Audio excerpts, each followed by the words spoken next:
When we talk all the time, which is so ironic that I'm saying this because I'm recording a podcast, but when we're always talking, we cannot listen. And when we're not listening, we don't learn, because when we're talking, we're just like reciting information we already know. So we're not learning anything, so we're not growing actually.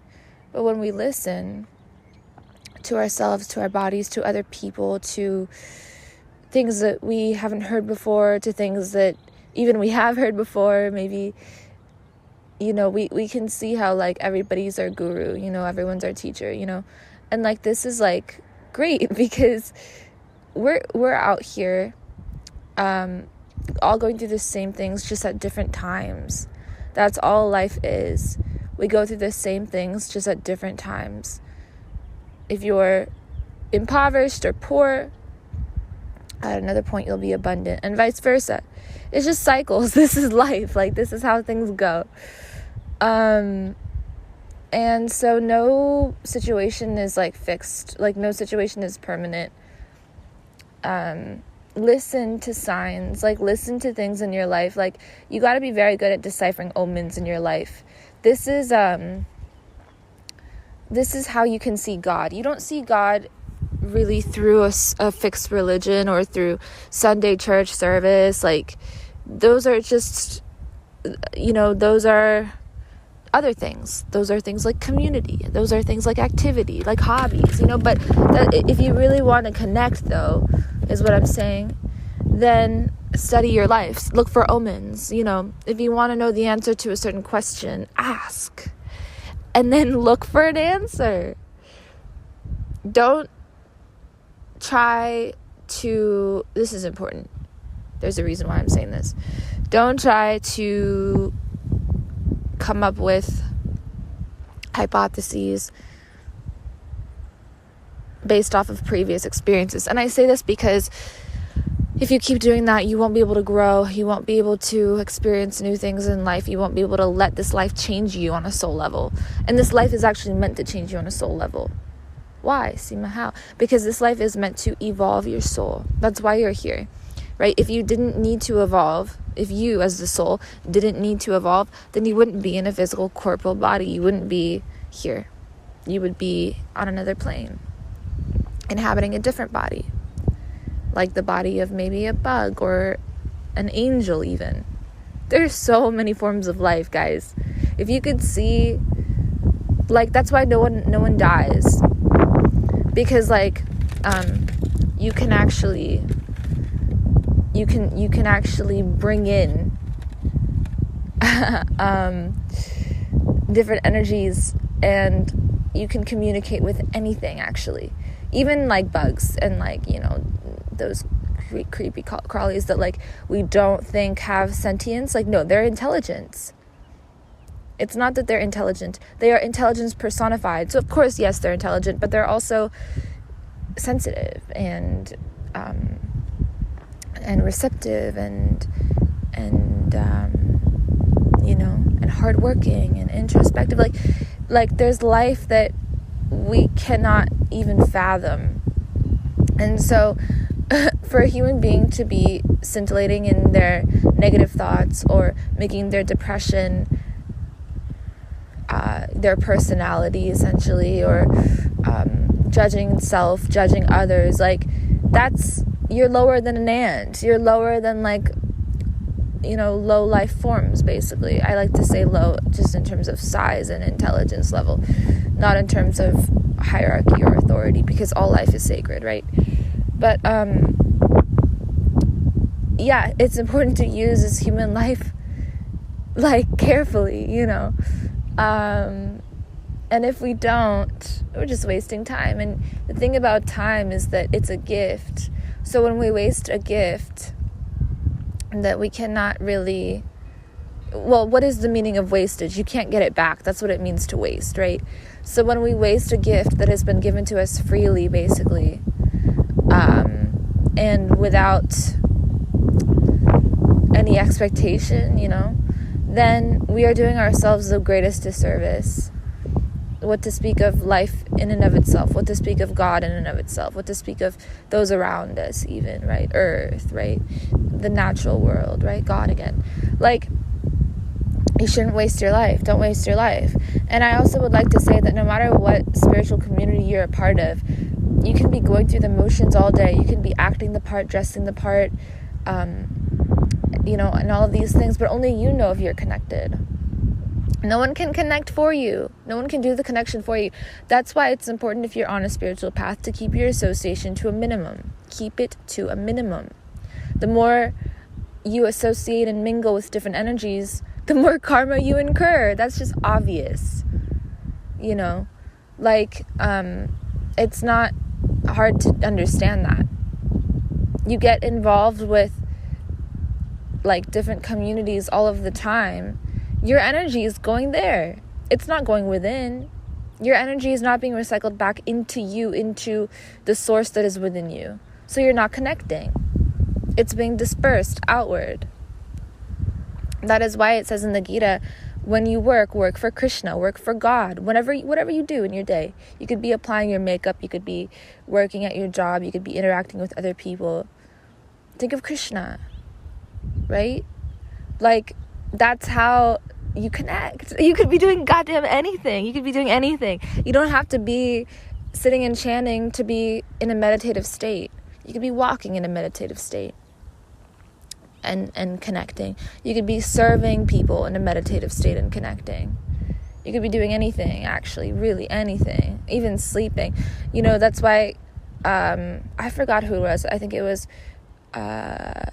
Yogananda, who said, I don't follow his teachings actually at all. This is just something I saw. He said, before you sleep, well, his teachings are amazing. You should check them out if you're interested. But he said once, before you sleep, meditate, clear your mind, so that when you do sleep, you are kind of productively sleeping. That's why, for example, I never get nightmares. I don't think I've ever gotten one in years, because this is what I do, I have a practice. I have certain practices that I do,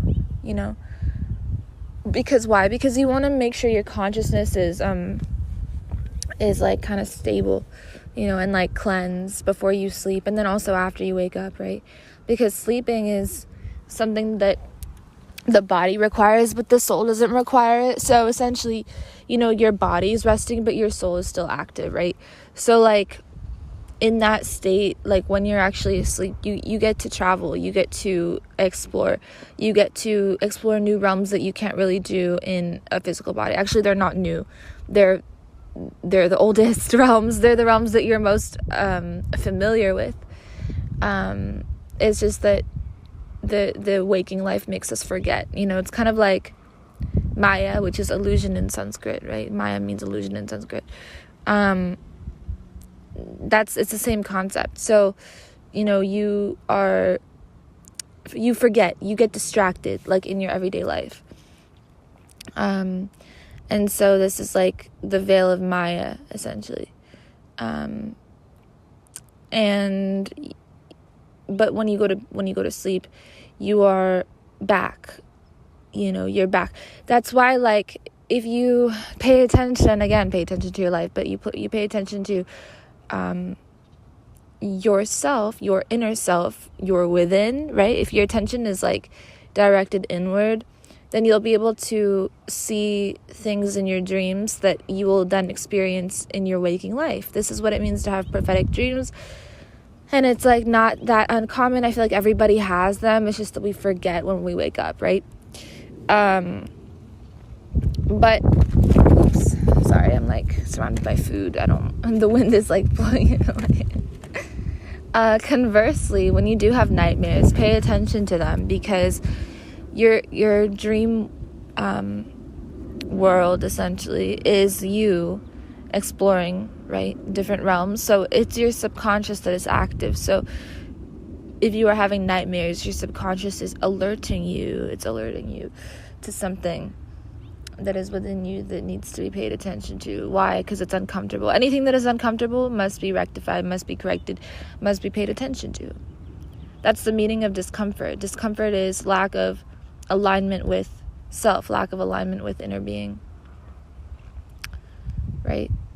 And when you're not aligned with inner being, you attract all sorts of like negative situations into your life. Imbalanced friendships, imbalanced relationships, imbalanced money matters and everything like that, right? So this is actually the meaning of abundance. This is what I coach people on. Abundance doesn't mean money. It means prosperity. It means the ability to spiritually enjoy. That's what abundance is.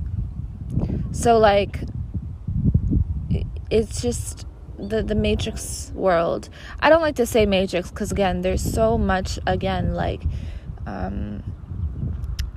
there's so much stigma around new age terms like matrix and everything like that. Just screw that.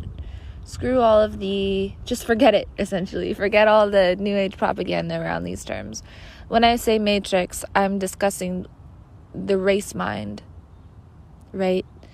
The 3D mind, the 3D world. So in the matrix, you are taught that abundance is just money. You are taught that you must prove and earn and work and everything. And yeah, I'm not saying don't, right? But in terms of like consciousness around money and consciousness around not just money, abundance overall, it's important to remember that everything is vibration. And so you are truly rich when you have the ability to spiritually enjoy. That's when you're really, really rich, right? You can enjoy your interactions with people because you love them, because your love is not conditional. Your love is not based on transaction. It's not transactional, right? It is very pure. It's very pure. It's coming from seed. It's coming from God, right? In Sanskrit, we call this bij. Bij means seed, right? So it's like the essence of creation is within each person, is within each interaction, is within even your interaction with objects. That's how you can actually manipulate and control objects. This is another thing. Human beings have the ability to control the world around them. Because why? Because it is with our consciousness that we create, right? So we can actually manipulate what we receive from the weather. We can manipulate what we receive from our immediate environment around us, and even our environment through time, meaning we can control the future, right? If we tap into the now properly, and we have that willingness to control the future. These are things that are important because, they're not important. They're only important if you understand the importance within them, which is that you must be connecting to God. That's it. All these things like, manipulating XYZ, it's just really not important because it's not big picture. It's temporary. Manipulating and controlling, what you receive from your environment is really cool if you can do it constantly, and the only way you can do it constantly is if you're connected to God, if you're established in that connection. It is so common that human beings now throughout the world, globally, in this current day and age, have cut themselves off from their connection, capital C, connection, okay? And this is because human beings do not have the proper spiritual education. Actually, they don't have the proper any education, mental health education, emotional health education, in regards to how they should connect, or in regards to the fact that they even can connect. And guess what, baby? When you can connect, you can heal yourself from any sickness. You can heal your money frequency. You can heal your relationships, even like toxic relationships or whatever. Yeah, those can be healed. Those can be healed if you want to heal them. But I say heal them and move on. Move forward. Never stay too long in one spot. Why? Because again, like I mentioned in the beginning of this podcast, it is important that we stay agile and we don't spread ourselves too thin by interacting with too many communities at once. That's why if you like check my Instagram, I follow like, I don't know, maybe a collective of like, I don't know, like 70 or 80 people throughout all my accounts. And some of them are not even people, they're brands, organizations, right? Like, why did I do this? Why did I remove all of my followers from one of my accounts? I had a few thousand, or no, I don't even remember how many followers I had, but I had some followers on one account that I removed all of them from. And the reason why is because it's that same principle. I wanted to, actually. That's like the main reason. I just wanted to. It's a feeling-based thing. It's an energy-based thing. When you are tuned in to who you are and what you want, you got to act on that. It's not about metrics. It's about vibration, right?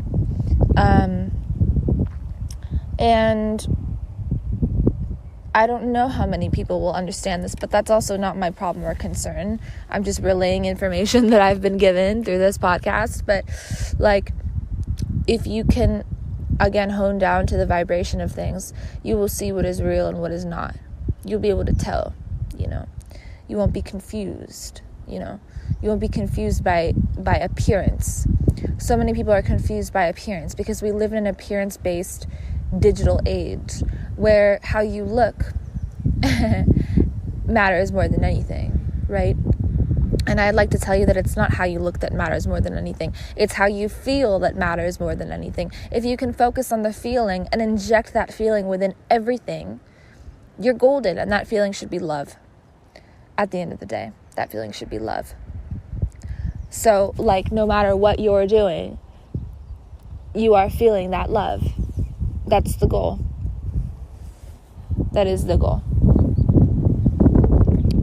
That's why I like successful businesses and what have you.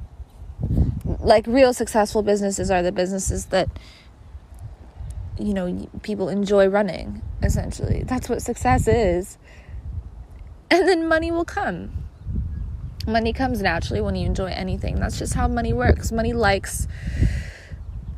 is love. Money is love. It's not that money likes love. Money is love. It's the same thing. Lakshmi, right? Just understand this. And then when you can understand it and apply it within your own life, and you make that mental shift, you will see things start to change for you. This is what abundance truly is. And again, a lot of people are deluded because they look at the appearance, right? My this, my that, my strife, my wife, you know what I mean? Like, all this stuff people bog themselves down with. And so people carry baggage, and when you carry baggage, you can't go up. That's what gravity is. When you carry baggage, you cannot ascend. And this is why I say again, be light, right? Let go of everything. When you let go, you can gain, because you're an empty vessel. The universe loves empty vessels. The universe will pour into you. Let go of previously held conceptions of yourself. Let go of previously held conceptions of others in the world. Let go of self-judgment. Let go of your pain, your trauma, of your past. Let go. Make the conscious decision to let go, and then perform actions that align with that decision. And you will see, as every day the sun sets and then rises again and again and again, that you feel lighter and lighter and lighter. And the more, again, that you, like I said, make conscious actions that align with that decision to let go, you will see your outer reality begin to reflect that lightness of being. And then, you will become more vibrationally healthy, let's say, because your frequency will rise. And then, you will slowly start to see improvements in your life, in your financial sector, in your relationship sector, etc. Because you'll be more naturally you. You'll be more you. You'll be more childlike and simultaneously learned, right? You'll be more spiritually sound and secure. You won't be so swayed by dogma. You won't be so swayed by different religious institutions, let's say. You won't be so swayed by what other people say or think or do. What is that? What is that? That isn't anything. A lot of people are so affected by what people say or do or think, family included. Your family, they're just other people too, you know. They're just other people too. Everyone is out for themselves in the best way possible. Like, no one was born in your body when you were born. So this is the definition of spiritual autonomy. Please be spiritually autonomous. Please, right? Because, again, you cannot suffer enough to heal other people. You just can't. That's one of the biggest things I had to learn as a former, old, much, you know, in a previous life. I was a people pleaser in a previous life, right? Like, that's what I learned in my last life. Like, hey, ditch it. What is that? It is self-harm. It is the need for egoic gratification in a way, right? Because you need to be meeting a certain quota within yourself, but that's a lie because you're limitless in terms of your value. So these are very important things, guys. These are very important things. Actually, when you self-please, you people-please, because this is why, like, it is actually very important to be selfish, like, on a certain level, right? Selfish doesn't mean what people think it means also. Selfish doesn't mean, like, oh, I'm only out for myself and I only want... No, that's self-harm. That's self-harm. You're not honoring the soul, right? That's not for the good of all. That's self-harm, right? You're incurring future negative experiences when you think that way. Selfishness, really what it is it's caring for the self. Self, right? Capital S. Ishness. That's it. Right? It's caring for the self within. And so you notice beautiful things in your life. You try to be, more than anything, happy. You care about how you feel. You make happiness a goal every moment. You make it a priority every moment. So you stay on your spiritual square, and nothing the economy reflects can ever hurt you. Nothing people reflect can ever hurt you. Like, you become very happy and stable, and you may even look a little crazy, and that's the point. That's the point, right? You've got to. Everybody has really got to, if you want to stop yourself from suffering needlessly, let's say. There's a lot of needless suffering that goes on. There's no need for people to suffer that much. There's no need. Suffering should only be done until the lesson is learned. And then after that, suffering should not continue. But you should be then trying to learn the lesson within your suffering all of the time, right? You should be applying your attention, focusing your attention towards the discomfort in your life, right? In order to speed up that learning process and actually be able to understand why you're uncomfortable. And then you burn karma. That's how you burn karma. When you learn the lesson, when you learn lessons within your experiences. Like, what kind of lessons, Seema? Like, lessons like, okay, let me give you some examples of what I had to learn. Like, lessons such as, protect your energy. How does vibration work? What is God? Who is God, right? Where is God, right? What is pain, and what is this pain trying to teach me? How can I dissolve my ego so that this pain is, I can take the bounce from it. I don't let it push me down. Like, if you're in a pool and you're like, when you have those floaties, this is like the best example I'm like kind of channeling right now. When you have those floaties in the pool and you're trying to like push one of them down, they are inclined to bob back up because the nature of their composition is that of air. They're not meant to, meant to be weighted down in water. They're meant to float back up. So, in the same way, be like that. Be like that. Human beings can very easily like float if they lay on their backs, right? But there's so many cases of people drowning. Why? Well, yes, conditions, weather conditions, water conditions, but also mental conditions. If you're flailing around in there, what do you think is going to happen? Who's going to win, right? You or the water, right? So it's the same thing like with life. Like, don't flail around. Don't fight. Don't resist your circumstances. Lay on your back and watch what happens. Shore is not that far away. You will glide, you will float, you will sail slowly to shore. These are important concepts. This goes for freaking anything. You could be failing calculus. Just float. Take it easy. You know what I mean? Don't put so much pressure on yourself, right? Look at it with eyes of love, that you have the opportunity to learn something new, that this calculus is not just, condensed into your textbook, but rather it applies to all mathematical formulas in the universe, and the universe is actually comprised of math, and God is math, right? So this is how I passed business. This is how I got my degree in business, because I was dying. I was dying at one point, and I was like, I don't like this. It's math. Who likes math, right?